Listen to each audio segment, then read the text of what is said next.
Today's October 19th, October 20th in Europe,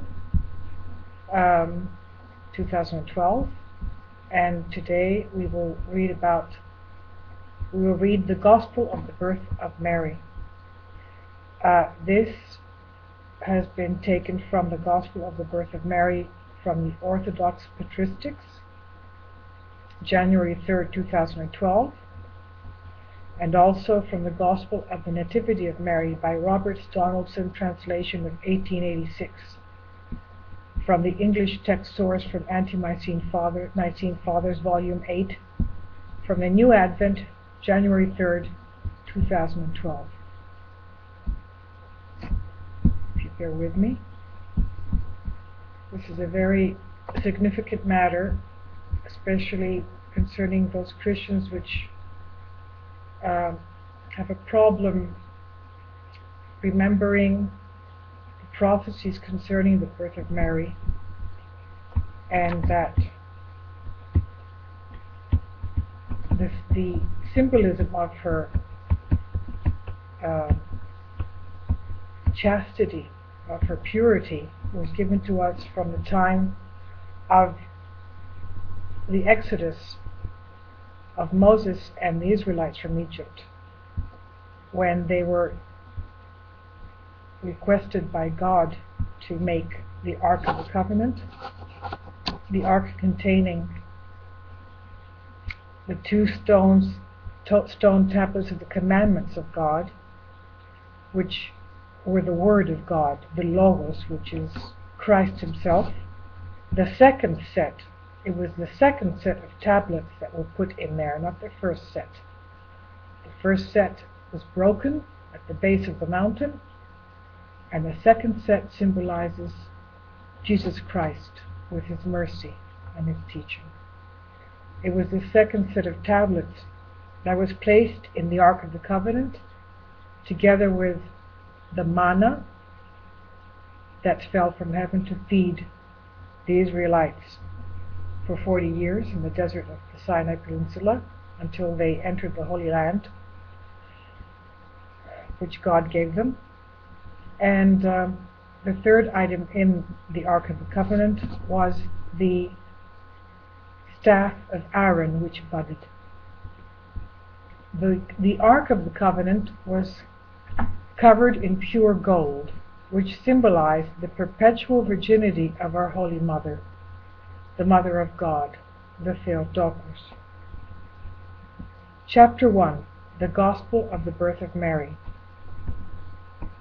The Blessed and Ever-Glorious Virgin Mary, descended from the royal race and family of David, was born in the city of Nazareth and educated at Jerusalem in the temple of the Lord. Her father's name was Joachim, and her mother's name was Anna. The family of her father was of Galilee and the city of Nazareth. The family of her mother was of Bethlehem. Their lives were plain and right in the sight of the Lord, pious and faultless before men. For they divided all their substance into 3 parts, one of which they devoted to the temple and officers of the temple, another they distributed among strangers and persons in poor circumstances, and the third they reserved for themselves and the uses of their own family. In this manner they lived for about 20 years chastely in the favor of God and the esteem of men, without any children. But they vowed that if God should favor them with an offspring, they were devoted to the service of the Lord, on which account they went at every feast in the year to the temple of the Lord. Chapter 2. And it came to pass that when the feast of the dedication drew near, Joachim with other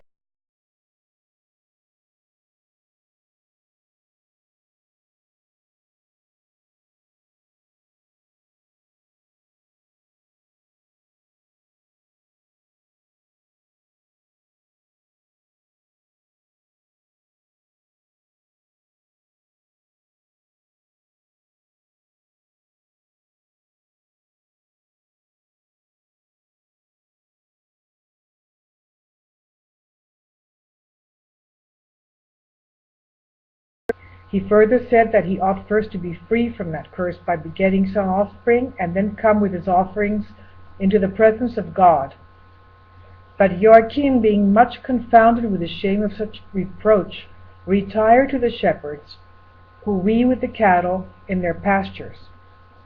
For he was not inclined to return home, for fear that his neighbors, who were present and heard all this from the high priest, should publicly reproach him in the same manner. Chapter 3. But when he had been there for some time, on a certain day when he was alone, the angel of the Lord stood by him in a prodigious light, to whom, being troubled at the appearance, the angel who had appeared to him endeavored to compose him by saying, Be not afraid, Joachim, nor troubled at the sight of me, for I am an angel of the Lord sent by him to you, that I might inform you that your prayers are heard, and your alms have ascended to the sight of God. For he has surely seen your shame, and heard you unjustly reproached for not having children. For God is the avenger of sin, and not of nature.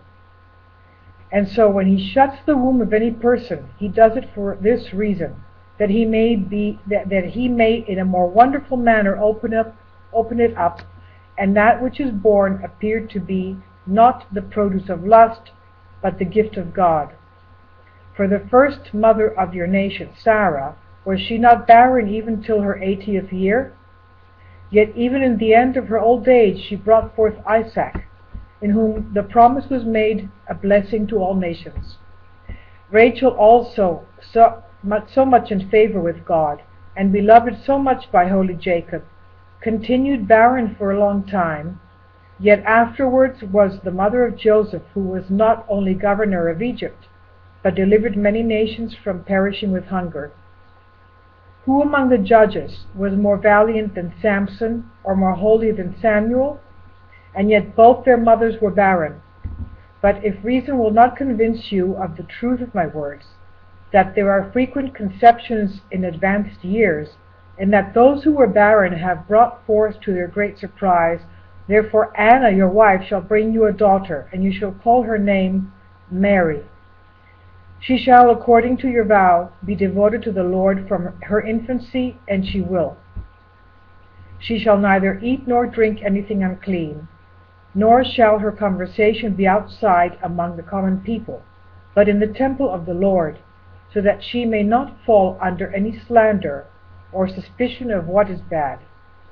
So in the process of her years, as she shall be in a miraculous manner born of one that was barren, so shall she, while yet a virgin, in a way unparalleled, bring forth the Son of the Most High God, who shall be called Jesus, and according to the significance of his name, be the Savior of all nations. And this shall be the sign to you of the things which I declare, namely, when you come to the golden gate, when you come to the golden gate of Jerusalem, you will meet there your wife Anna, who, being very much troubled that you return no sooner, will then rejoice to see you. When the angel had said this, he departed from him.